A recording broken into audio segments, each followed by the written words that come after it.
Hello and welcome to this week's show, and we're in 1975 and up to our necks in martial arts and cops coming over from Hong Kong to cause havoc on the streets of Sydney. In the Brian Trenchard Smith movie, The Man from Hong Kong. Jimmy Wang Yu is the man, the cop, the hero, and the villain is played by none other than George Lazenby, who really throws himself into the movie, as we'll find a bit later on. Stunt coordinators are Peter Armstrong and Grant Page, and from the off, it's a bumpy ride. So, The Man from Hong Kong from 1975, and it's a classic, and there are people out there who haven't seen it. So let's have a look at some of the extraordinary action that takes place in this picture. Directed, of course, by Brian Trenchard Smith, who pops up a little later. And the first person we see in the pink shirt here is stuntman Ian Jameson, who is the drugs guy here. He's switching suitcases with Sammo Hung. Roger Ward is the guy there taking the pictures, and he realises he's been rumbled. So he decides, look, and that guy's Philip Avalon, who is the other cop. Sammo thinks, right, what's going on here? And then they decide that there's going to be a fight. And Ian has decided he's having none of it, and he's going to leg it and try and outrun the chopper. Not a wise move, really, at the best of times. Sammo, on the other hand, decides he's going to run up Ayers Rock and try and get away. Now, the principle of this is a great idea. You know, I'll outrun him. But, you know, it's wonders of the world, this place. So to have a fight, I've never seen anybody else have a fight on top of this place, by the way, incidentally. I don't know whether you have in other pictures. But Ian decides, right, I'm going to outrun this chopper. Dust everywhere, Ayers Rock in the background. Funnily enough, he comes through the water here and now can't see where he's going. And look, he does spin the car, but the edit suggests that he just keeps going.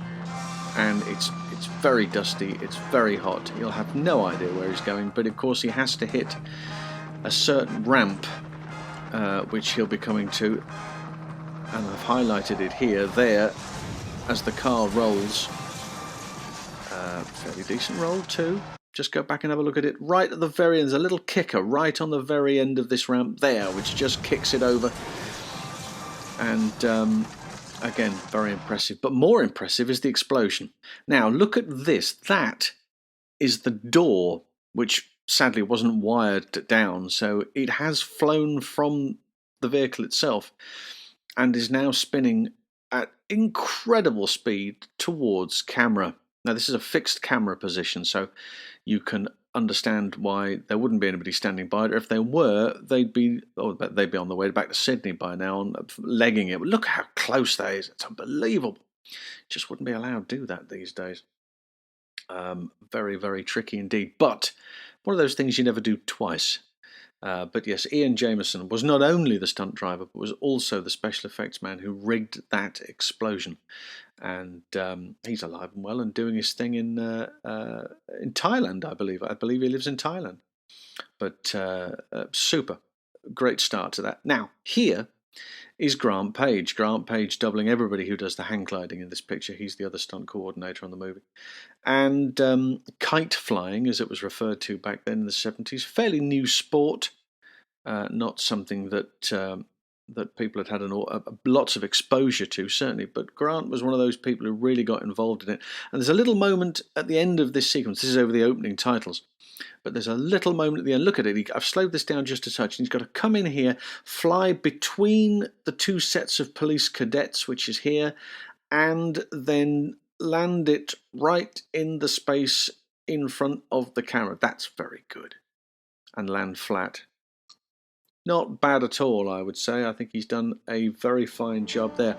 Of course, his use in this movie is incredible. He's all over this picture, and he plays a particular role in the movie here as an assassin. And he has been asked to eliminate Sammo Hung, who's rather fetchingly wearing a white roll neck sweater. Primarily so that the blood squib, which will now go off after he's been shot, shows up beautifully on there. Look at that. And there's Grant, who is the assassin. and Jimmy Wang Yu, that's him, who is the hero of the picture, has spotted him and is off after him. You have to take certain bits and pieces of this all with a pinch of salt. One of the moments here, of course, is when he runs towards here and leaps effortlessly over the top. So, you know, there's moments of it, but and a little roll over the bonnet as well. Grant now making his way and trying to get away, using everything in his power. This has always been a great tracking shot, look. And he's really shifting down there as well. But now, this is leading up to the motorbike gag in this particular sequence. This has been done on numerous occasions before. In the West, it would be known as a bulldog, and they've tried to adapt it slightly here. And what happens is that he comes along, he's been given a glancing blow and then falls off. But when you look at it closely, you realise that he's got his legs wrapped round him and actually kicks him right in the face. Really gives him a smack in the face, and Grant Page said himself that he certainly wasn't expecting that. He was expecting a glancing blow. It then ends up in a Chinese restaurant. Look, this slash across his back is pre-cut. This is Hong Kong cinema. They work all of these things out prior, but this is an excuse to pretty much destroy everything that's in this kitchen. Whatever it is, it doesn't matter what it is, it's going to get destroyed during the course of the fight. And these look just anything, vegetables, you name it. Let's crash it. He's slashed his trousers. The seat of his pants have gone already. Here's a lovely little moment as well. Gets hold of him, bangs him up against there. Look, the telephone has come off its receiver, and he's now going to use this to provide. Look at the faces here. The faces are brilliant. He's doing what can I do? What can I do? I need to look at the face that Grant's pulling. I need to try and get away with him. What will I do with this hand? I've got to find some way of being able to get loose. Hang on, I know. I'll grab him by the balls. There he is. And there's another great face by Grant Page as well. You know, these faces are probably, and the sounds that they're making are worth the admission price alone, I think. Chucking them about all over the place. And they're also using real props here. Grant now grabs hold of a real meat hook. Not a prop, that's a real meat hook. And you've got to be you've got to be very, very, very careful here. Sammo Hung would have worked this fight out between the two of them. And he's got to look, you can't mess about with that. That is very, very, very close to him. So you have to be very, very specific. In connection with where you throw or place or slice with this particular item. With a lot of certain other props in later movies, you'll be using, you know, props, dummy props, but these are real. The fight then spills out into the restaurant, and again another example of smashing up as much as can be. This poor guy, ooh, over the shoulder, way bosh, not named unfortunately. If I can identify him, I will. But I mean, really, any excuse just to smash the place up. Get rid of that table, bang, oof, straight through it. There's another table coming up as well, here we go. Bang, ooh, that caught him sharp as well. Bottle, anything now, right in the leg. Have that. There we go. There's clarity of it. Oh, there's a table you haven't smashed yet, lads. Hang on. Yep, there we go. And of course, the fish tank in the background, which is going to play a big part in the final part here. All of that, and right next to the fish tank is a bottle which hasn't been smashed yet. Oh, here we go. Clonk, have that. And he's in the water, and it is good night, Vienna.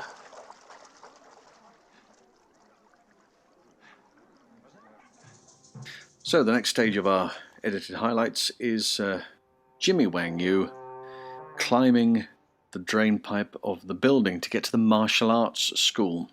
Now, he's a very, very capable individual, so he does as much as he possibly can, and he does a lot of this himself.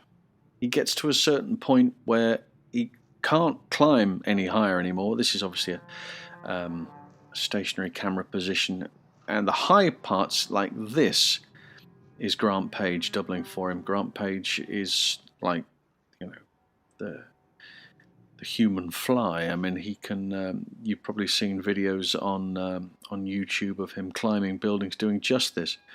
So he's doing the high parts. This is a crane shot, and the building. This is downtown Sydney, of course. The building itself. But of course, from the basis of the movie, what happens is that they have the exterior as Sydney, and the interior, which we're going to see, is actually in Hong Kong. It's a studio based in Hong Kong. But he keeps climbing, and when you get there's a shot from above. Not that shot, that's Grant Page, but there's a shot from above looking down, and he is wired on. Brian Trenchard Smith, the director, who makes an appearance in this sequence, I'll point him out to you. But he was conscious here. He's wired on here. He's probably just catch it just on the back of his outfit there. He's got a little hook, and he's got it in his hand as well, so he has to detach the hook and then step in through the window as he reaches across for it now. But again, done as much for real as possible. And then he goes inside, and on the other side of that window he drops down into a studio in Hong Kong. There he is. It's quite a big jump, isn't it? And he spies the director. There he is. Brian Trenchard Smith is the director. Ooh, who's on the phone and then says, "Hello, who's that?" And comes out. Now, he's really active and wanted to take a very physical role in this. Of course, his first movie was a sort of documentary about stuntmen, Australian stuntmen, and he was involved in a great deal of action. And he takes a beating here from Jimmy, who, as we've already found out, doesn't pull his punches, and there goes through the glass, and that's real glass, and he does injure himself. We now go into the martial arts studio, and all these guys are hand-selected by Sammo Hung, who is the fight arranger. And one of these guys is none other than Yum Bu. Now, if that name makes no difference to you whatsoever, well, have a look at him. Yum Bu is 1/3 of the Dragons, and the Dragons are, of course, Sammo Hung and Jackie Chan. They went on to do a number of terrific movies, the three of them together. Well, he's in this sequence. He's coming up in just a second. I'll point him out to you in a mo.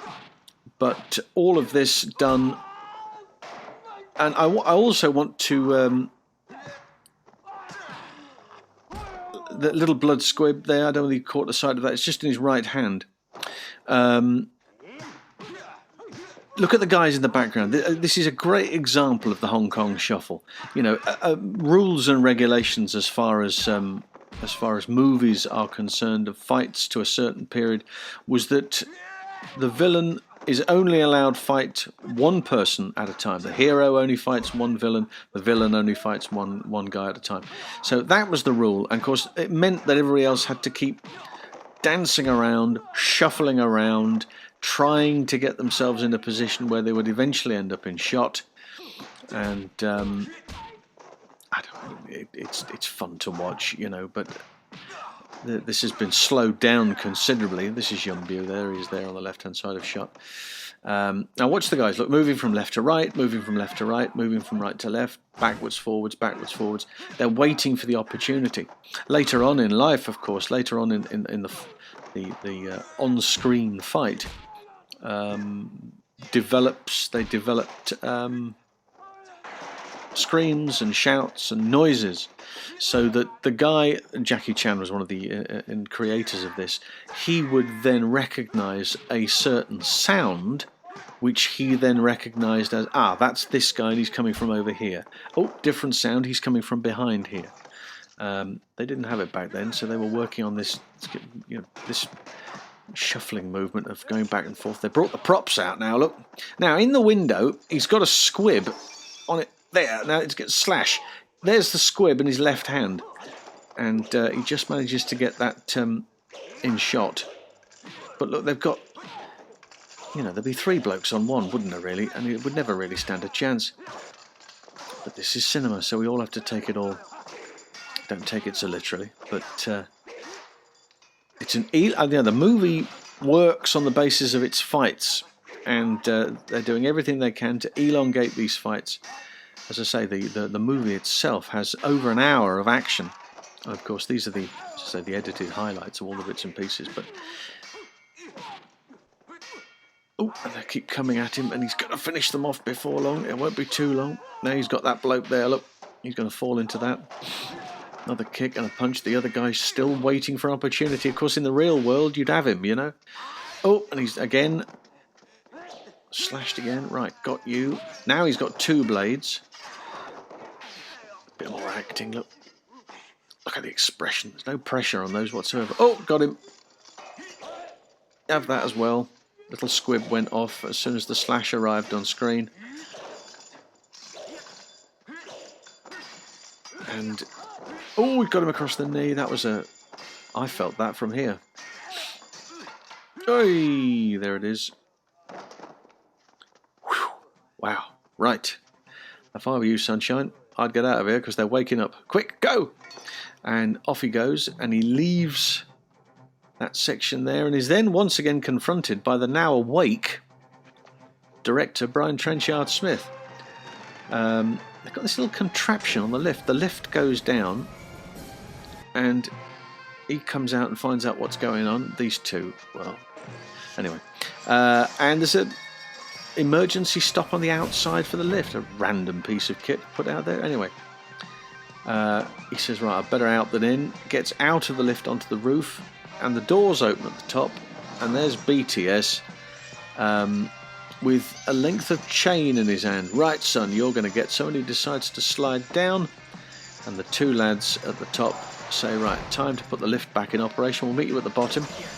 And when you look at this, I mean, Jimmy is really laying into the director. Obviously, Brian liked it because it was a good shot, but he's not pulling anything at all. He's hitting him. Bang! Whack! Standing on him. Crash! Bang! Wallop. I mean, this is real, you know? It's no secret to say that Jimmy wasn't really liked. He was a bit of an odd character.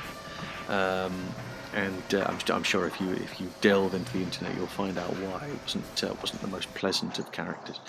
But he's the hero in this movie. Anyway, he's now trying to find a way out of the building. He's injured, and blood smears everywhere. I'll get out through here. It's locked. It's locked. What can I do? I know. I'll just pile my way through the window. Boom! Out he goes. Nice dive though. Manages to clear the pavement, and then finishes off with a little bit of Charlie Chaplin.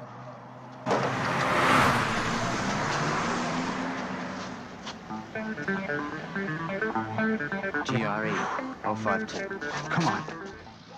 So, you remember our boy managed to cling onto the side of the van. Well, now he's managed to get himself hooked up with the young lady who owns that van, and they're going to drive off and try and sort their lives out. And so they got the registration of the van before, and of course now there's gunmen after them. There's a motorcycle and 2 cars. On the motorcycle is stuntman Jerry Goslar. In the first car is Bob Hicks, and in the last vehicle is Max Aspen. Max Aspen, stunt coordinator on Mad Max 2. I mean, you will recognise some of these names, but he's an extraordinary character. I say she rather likes this chap. Taking a bit of a shine to our Jimmy, has this young lady. Sadly, it's all going to come crashing down around his ears, because this lot are really going to put the dampener on what hopes to be a rather pleasant day.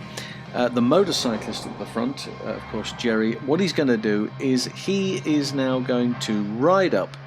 There he goes, accelerating away. He's going to get up towards the back of the van, and he's going to place your everyday run-of-the-mill limpet mine on the back of the van, as you do. He's even got time to take it out from his jacket and casually drive up, ride up behind, and contact. And then drive off. assuming that there was no issue whatsoever. It's on a timer, and here it goes. He drives around the corner, and then the explosion goes off. Kaboom, look at that. Causing the vehicle to roll, and they've done, I've slowed some of this down, they've done it in such a way, these shots, look, this shot here particularly, that's them inside the van, and it's being rolled manually by hand, just to get that effect. The girl, sadly, has died. Jimmy takes her to one side, bang, big explosion. The guys who have been chasing, they think he's dead, right? And they go off. They've come back to have a quick look. They can't see any life left, and they think, right, job's a good one. We are done, boys. There's a big explosion. He couldn't possibly have survived that, could he? We're in safe hands. Let's get out of here. However, Jimmy's got other ideas, and so as they have driven off, he is now going to get revenge for the killing of this young lady. He rushes out into the street and commandeers a passing vehicle, drags your man out, get out you, and floors it. He's off. His first victim is going to be the motorcyclist, which is Jerry. Comes towards him. He's going to pull out the gun and start shooting. Luckily he's a lousy shot. There's a little ramp there, and Jerry sails off into the drink, and the car goes in after. One down, two to go. Here's the second one. Bob Hicks is now going to get his comeuppance after being run off the road. Bang!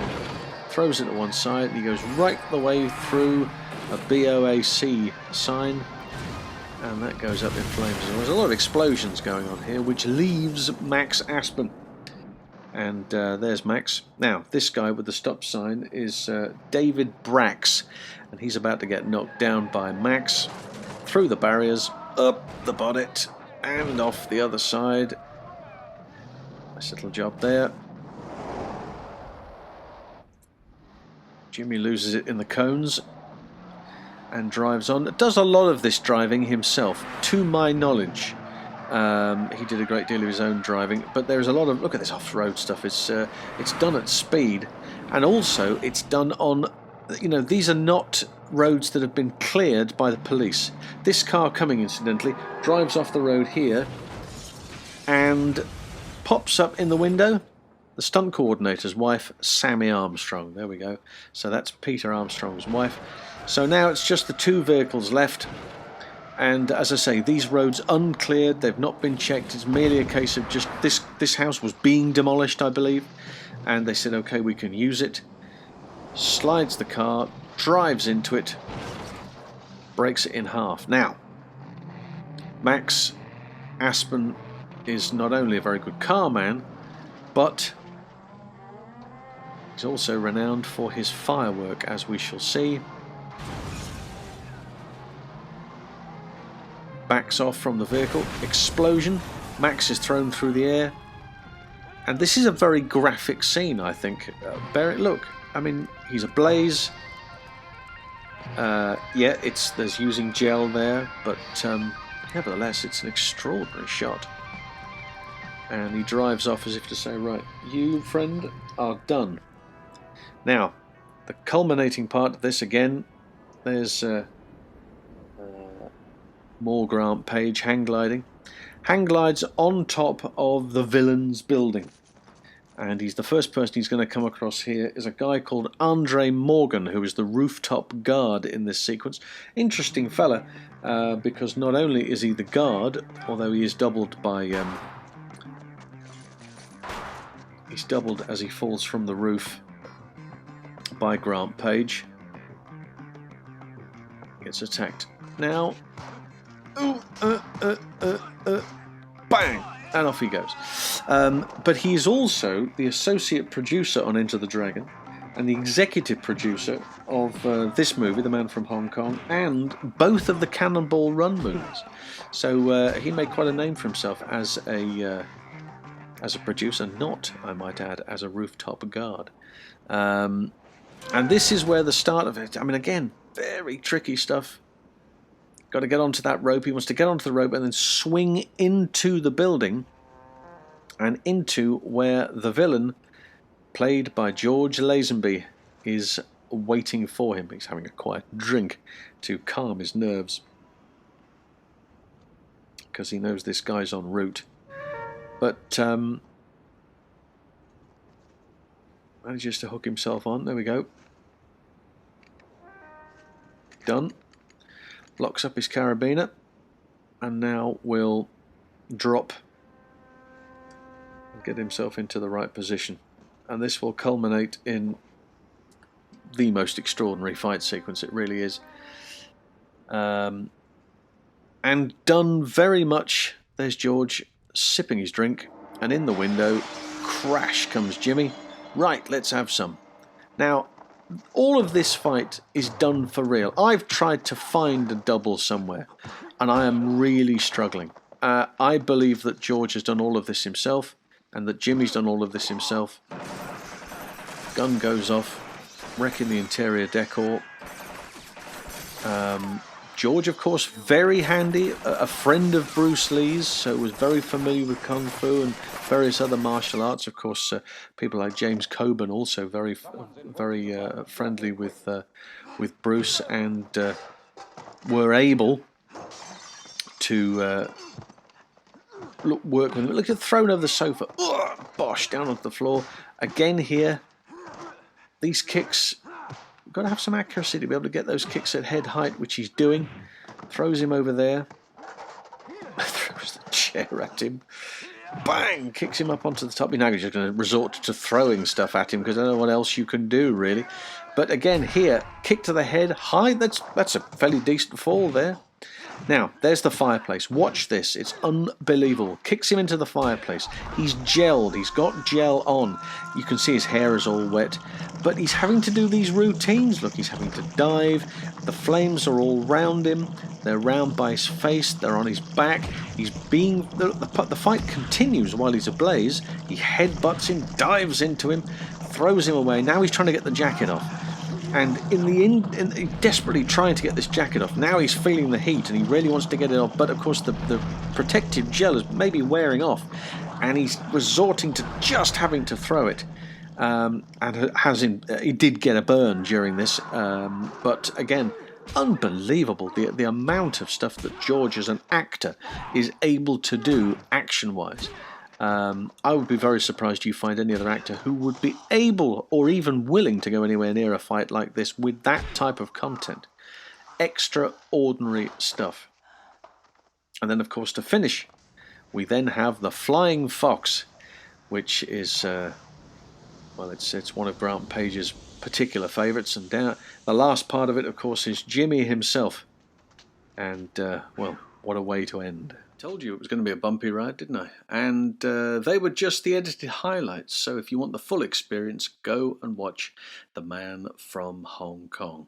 Next week we are going to be with Eddie Murphy in his first outing as the Beverly Hills Cop, so don't miss that. Don't forget to subscribe and hit the bell for notifications. So until next time, bye for now.